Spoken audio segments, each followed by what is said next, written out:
கும்பகோணம் அருகே திருப்பனந்தாளில் பிரசித்தி பெற்ற ஸ்ரீ பெரியநாயகி அம்பாளுடனாகிய ஸ்ரீ அருணஜடேஸ்வர சுவாமி திருக்கோவிலில் சித்திரை மகோற்சவத்தை முன்னிட்டு சுவாமி அம்பாள் தனித்தனி தேரில் எழுந்தருள திருத்தேரோட்டம் வெகு விமரிசையாக நடைபெற்றது. இதில் ஏராளமான பக்தர்கள் கலந்து கொண்டு தேரை வடம்பிடித்து இழுத்தனர். தேரோட்டத்தில் திருப்பனந்தாள் ஆதீனம் கலந்து கொண்டார்.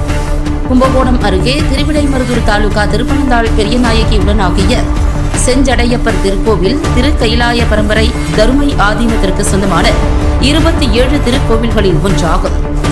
தேவார பதிகம் பெற்ற சிறப்புடைய கோவில் தல விருட்சம் பனைமரமாகும். இக்கோவில் இங்கு சுயம்புவாக எழுந்தருளியிருக்கும் அருணஜடேஸ்வரருக்கு செஞ்சடையப்பர், தாளவனேஸ்வரர், ஜடாதரர் என்ற பெயர்களும் உண்டு. அம்பாள் பெரிய நாயகிக்கு பிருகன்நாயகி, தாளவனேஸ்வரி எனவும் பெயர்கள் உண்டு. இங்கு அம்பிகை அருந்தவம் இருந்து சிவபெருமானிடம் ஞானோபதேசம் பெற்றதும் இந்திரனின் சாபத்தால் ஐராவத யானை நாரதரின் சொற்படி இக்கோவில் தடாகத்தில் நீராடி செஞ்சடையப்பரை வழிபட்டு தன் முன்னுருவம் பெற்றதாக கூறப்படுகிறது.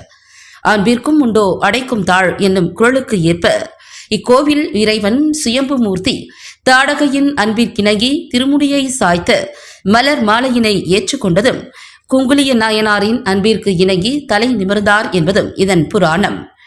இந்த கோவிலில் வாசுகியின் மகளான சுமதி என்னும் நாகக்கன்னிகை வழிபட்டு அரிதுவசன் என்னும் மன்னனை மணந்து பின்னர் இங்கு பல்வேறு திருப்பணிகள் செய்து நிறைவாக முக்தியும் பெற்றார்கள்.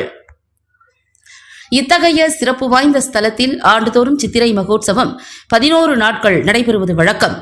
அந்த வகையில் இவ்வாண்டு இவ்விழா கடந்த 20ஆம் தேதி கொடியேற்றத்துடன் தொடங்கி தினமும் காலை மாலையில் பல்வேறு வாகனங்களில் பல்வேறு அலங்காரங்களில் சுவாமி வீதி உலா நடைபெற்றது. இன்று முக்கிய நிகழ்ச்சியான திரு தேரோட்டம் நடைபெற்றது. ஸ்ரீ பெரியநாயகி உடனாகிய ஸ்ரீ அருணஜடேஸ்வரர் தனித்தனி தேரில் எழுந்தருள தேரோட்டம் வெகு விமரிசையாக நடைபெற்றது. தருமபுரம் ஆதீனம் ஸ்ரீலஸ்ரீ மாசிலாமணி தேசிக பரமாச்சாரிகள் சுவாமிகள், திருப்பனந்தாள் காசிமடம் தம்பிரான் சுவாமிகள் ஆகியோர் தேரை வடம்பிடித்து இழுத்து தேரோட்டத்தை துவக்கி வைத்தனர். இதில் ஏராளமான பக்தர்கள் கலந்து கொண்டு தேரை வடம்பிடித்து இழுத்தனர். 10ஆம் நாளான நாளை அணைக்கரையில் கொள்ளிடம் ஆற்றில் தீர்த்தவாரி நடைபெறும் என்பது குறிப்பிடத்தக்கது.